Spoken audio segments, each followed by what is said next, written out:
Nama lengkapnya Esther Endang Mawkari.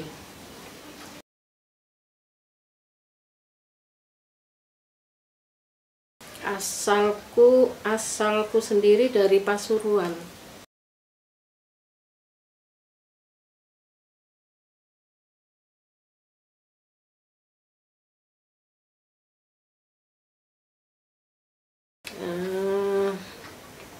Unik sih.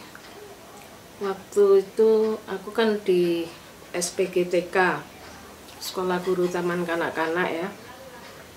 Terus aku tuh kegemaranku itu mendengarkan radio. Itu dari radio Australia itu lagu-lagu apa ya, yang lagu-lagu barat yang bagus, yang kuno dulu ya. Terus waktu aku mau cari tempat itu kesasar. Nyasarnya itu di Bukit Baitani. Jadi radio Bukit Baitani tiba-tiba muncul. Nah waktu itu aku mau pindahin kok nggak berani. Jadi aku biarin aja. Terus aku coba ini kan dengar.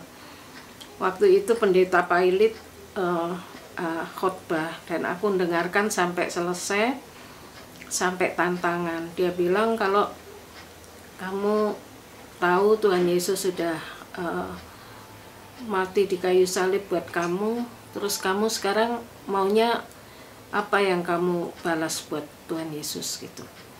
Aku gemeter. Kok bisa itu seolah-olah ke aku gitu. Aku gemeter, terus aku masuk di kamar. Aku tidak pernah berdoa berlutut, tidak pernah. Tiba-tiba aku berlutut, aku nangis. Tuhan, aku tidak tahu aku harus jawab apa gitu. Tiba-tiba Tuhan itu tunjukkan di tembok depanku itu.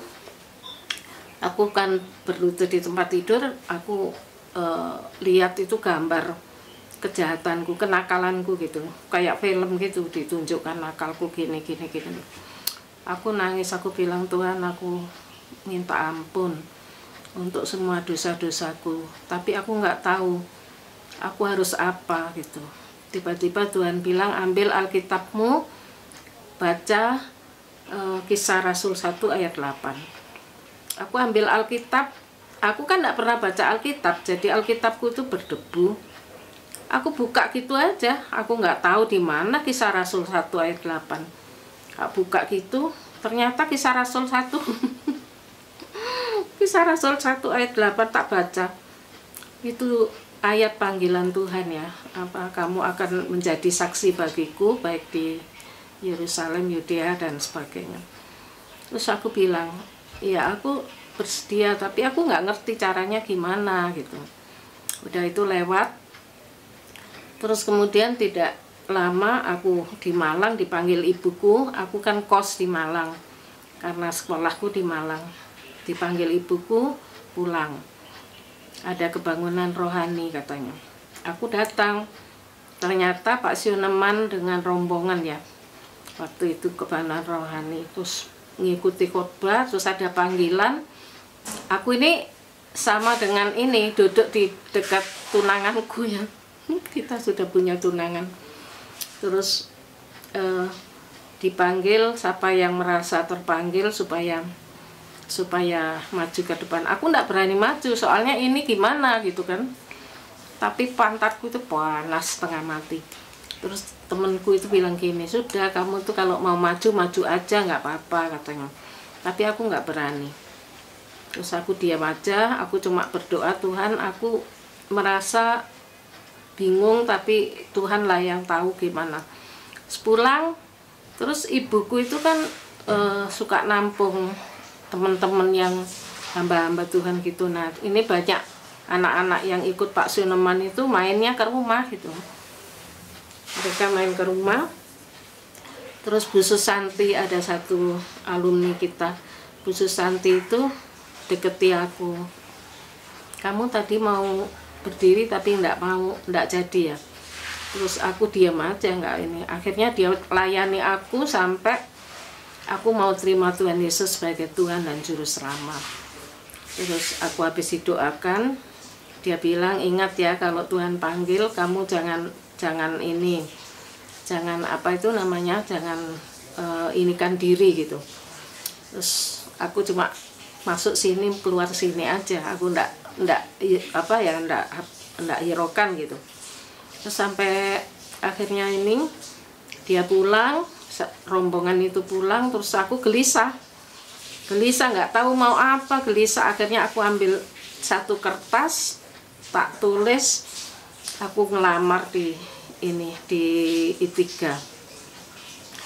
Aku minta supaya aku bisa kuliah di sana, karena waktu itu aku sudah lulus dari SPGTK, ada tawaran aku bisa jadi kepala sekolah di TK Arjuna dan juga TK Bayangkari.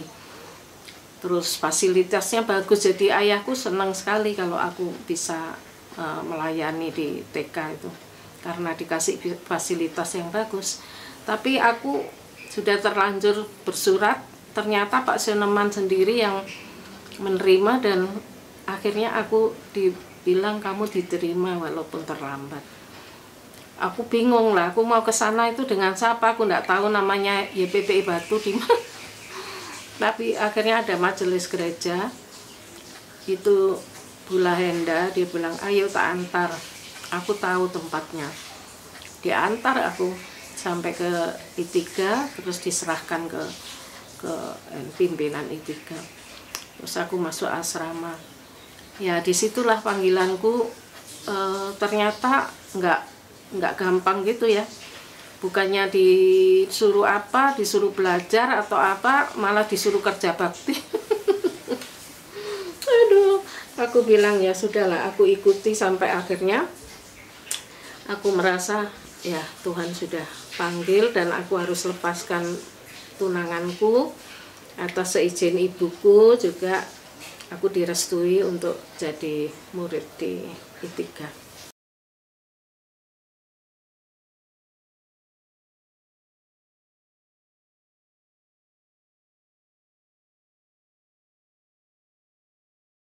Tahun 1971.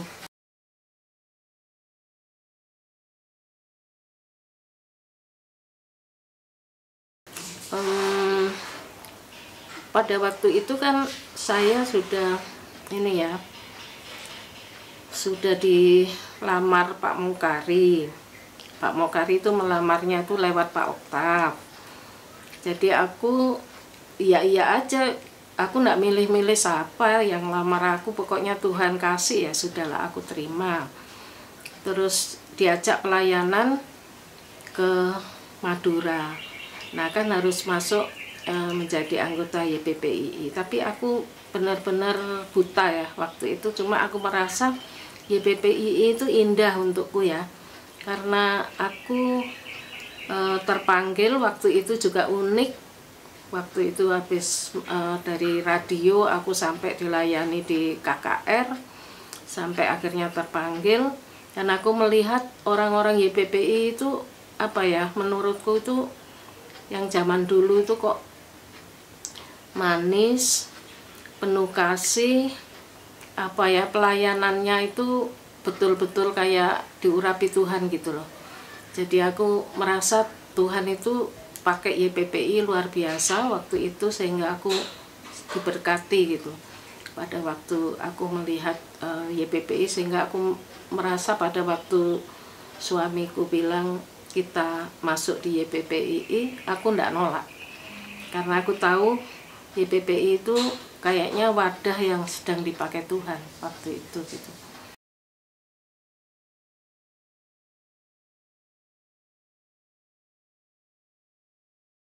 Waktu pertama kita pelayanan gereja ya, sebagai penginjil di Madura pertama. Itu tahun 71 sampai tahun 81 kalau nggak salah ya. Terus dipanggil karena ada kekosongan di studio, Pak Mokari dipanggil. Jadi kita melayani di studio, tapi kemudian saya dipindahkan ke literatur menjadi sekretaris di situ. Di literatur sampai 85. 85 kemudian saya di situ sebagai programmer. Kemudian 87 kita dipindah ke Kalimantan Barat sebagai Pak Mokari gembala di jemaat di Tanjung Hulu. Itu sampai pelayanannya sampai tahun berapa ya? Itu 87 sampai 94 kami dipanggil lagi ke studio karena ada kekosongan di studio. Saya dijadikan sekretaris di studio itu sampai tahun 2000 Pak Mokari sakit-sakit, terus ya itu 2000 itu saya akhirnya nonaktif di sekretaris.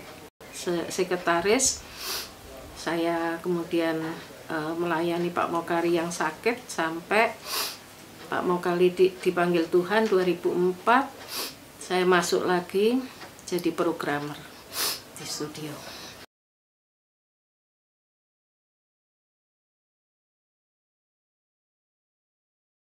Sekarang ya kita kan baru aja dipindah di ini, kan di studio lama. Di studio tuh tahun berapa ya sampai sekarang ini kan baru aku beberapa ini kan dipindah di internal. Di internal kita pelayanan doa di situ setiap hari, dan juga kalau ada konseling saya tetap melayani konseling. Kalau ada orang ke rumah atau ada telepon yang lewat telepon, kan sudah kenal kami ya, banyak juga ada yang minta juga khotbah online juga dilayani.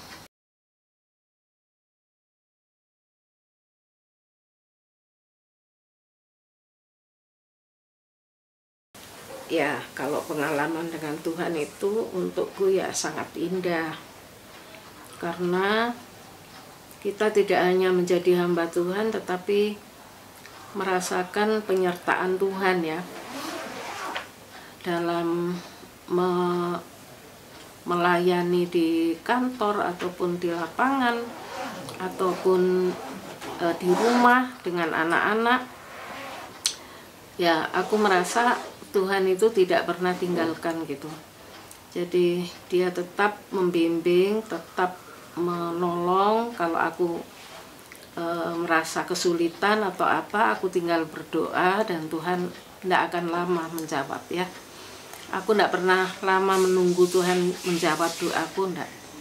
Tapi selalu cepat sekali Tuhan menjawab doa dalam keberadaan apapun, dan itu aku merasa sangat indah bersama Tuhan. Jadi tidak hanya menjadi seorang pelayan Tuhan, tetapi betul-betul kalau Tuhan kenal kita, kalau Tuhan tahu siapa kita sudah tidak ragu-ragu lah gitu. Nggak ragu-ragu, selalu apa saja yang Tuhan ingin kita kerjakan, kerjakan aja.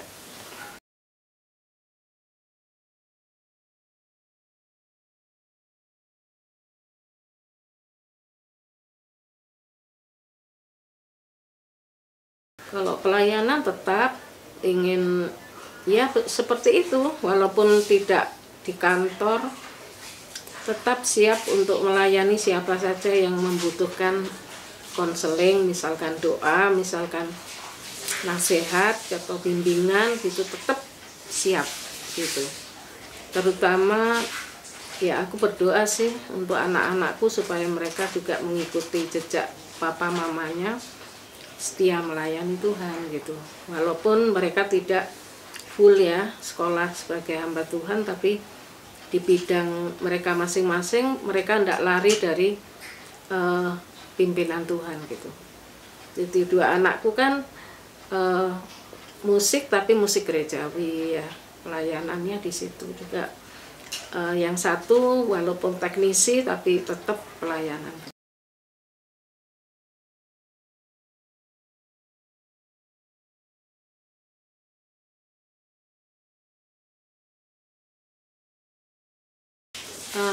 Nasihatku sih, kalau sudah merasa terpanggil, jangan pernah ragu, jangan pernah merasa Tuhan tidak adil atau apa kalau merasa kekurangan ya. Karena pembentukan Tuhan itu nggak hanya selama kita dibentuk di sekolah atau selama kita pelayanan, seumur hidup ya. Tuhan tetap membentuk kita dan menolong kita, menginginkan kita, tetap kita setia di dalam melayani Tuhan, tetap kita setia di dalam panggilan.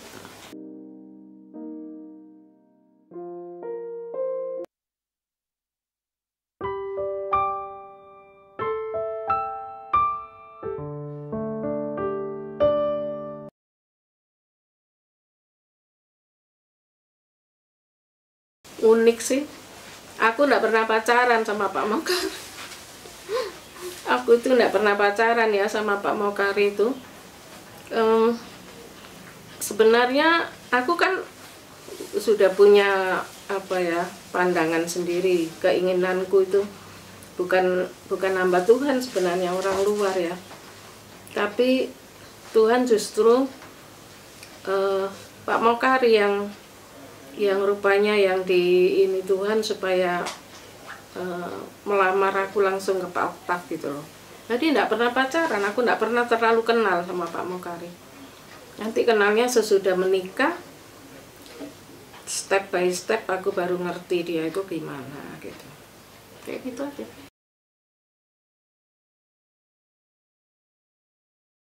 Iya, di I3 dia kan kakak kelasku.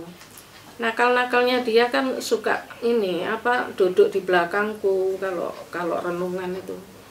Ya aku nggak ngerti. Terus itu suka, kalau kita kan dulu asrama kita kan di Gang 3 Songgokerto itu, kalau kita sudah mau datang Pak Mokari itu sama 3 temannya itu nunggu di depan pintu gerbang loh.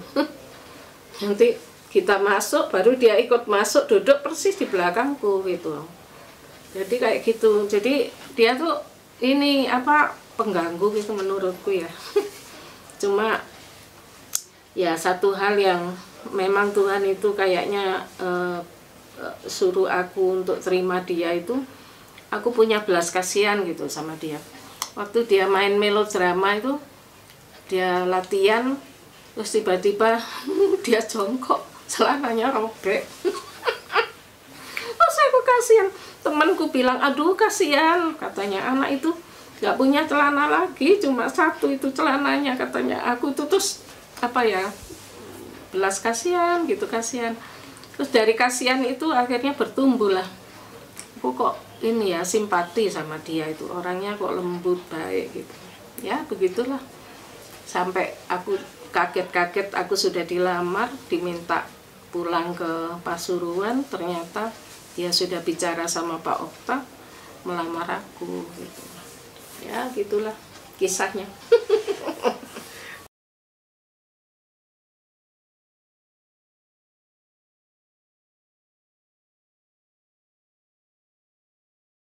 Ekonomi sulit banget. Waktu kita masuk di Madura kan kita baru allowance-nya berapa, kecil banget ya.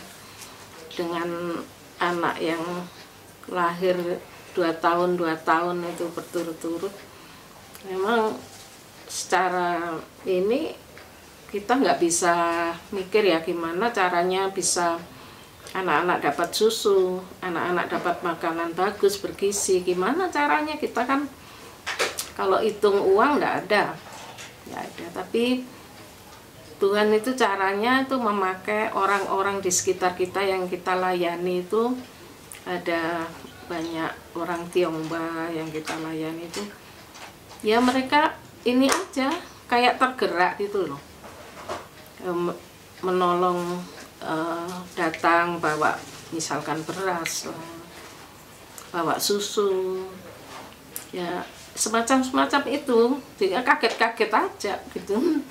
Sampai anak-anak bertumbuh sehat, nggak ada sakit penyakit apa yang membuat mereka karena kurang gizi atau apa, enggak.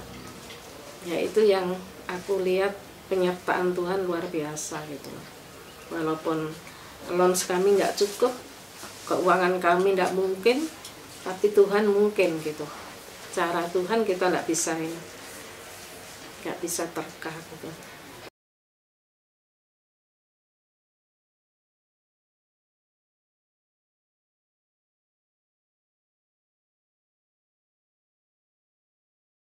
Kalau meninggalkan keluarga itu oma itu ndak terlalu keluar. Oma itu punya prinsip, karena anak-anak masih kecil, aku diajak keluar, pelayanan keluar itu selalu banyak nolaknya.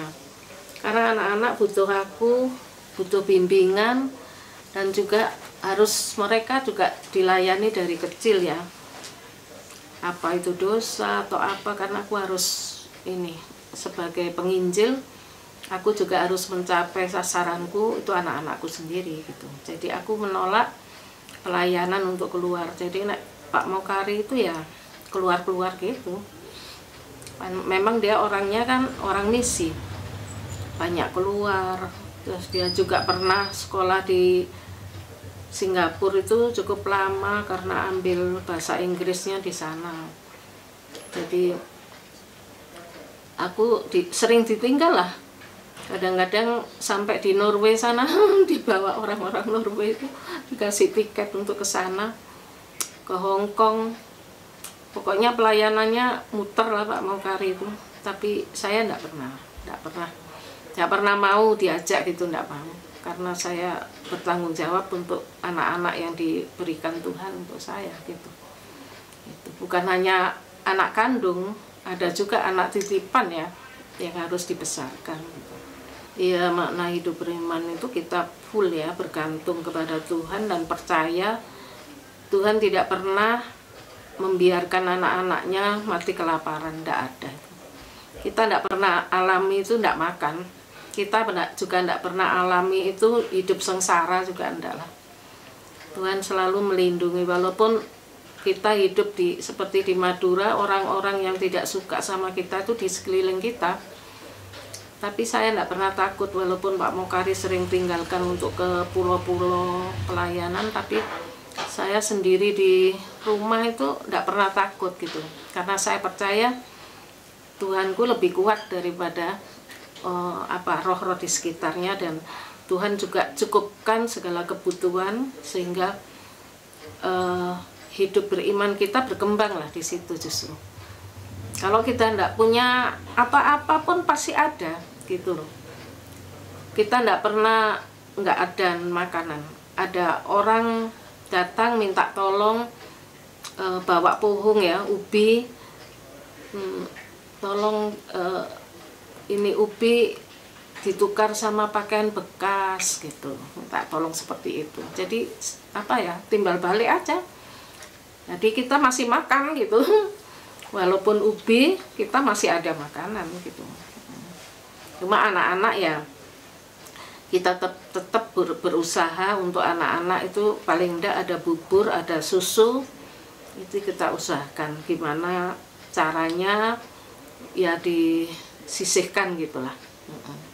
Seperti itu.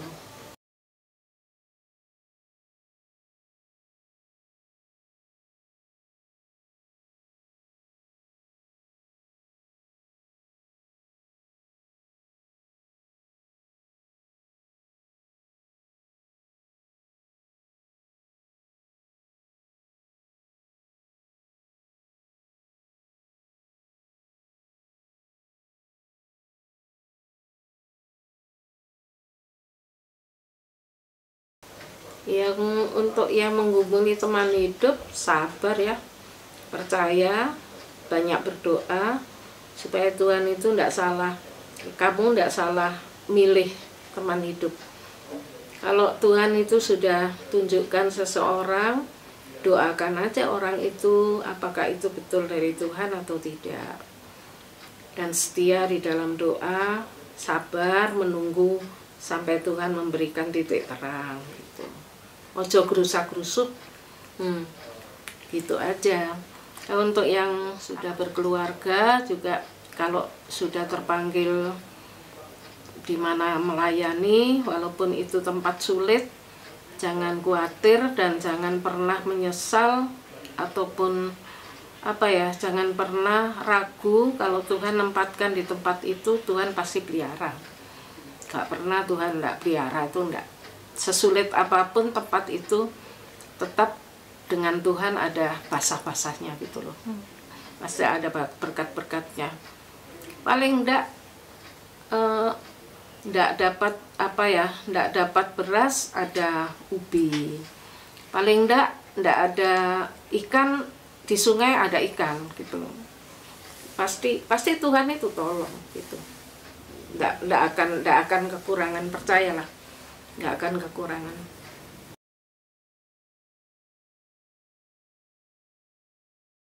Kalau merasa terpanggil dengan firman Tuhan yang jelas, saya sarankan jangan pernah ragu-ragu dengan firman Tuhan yang didapat itu.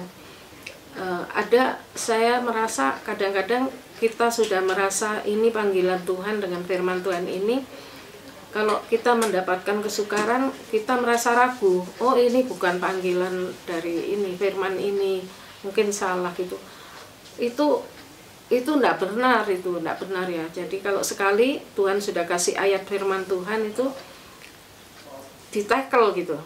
Ini firman Tuhan yang bakalan saya akan terus dapat diberkati dengan firman Tuhan ini gitu. Ojo ragu-ragu,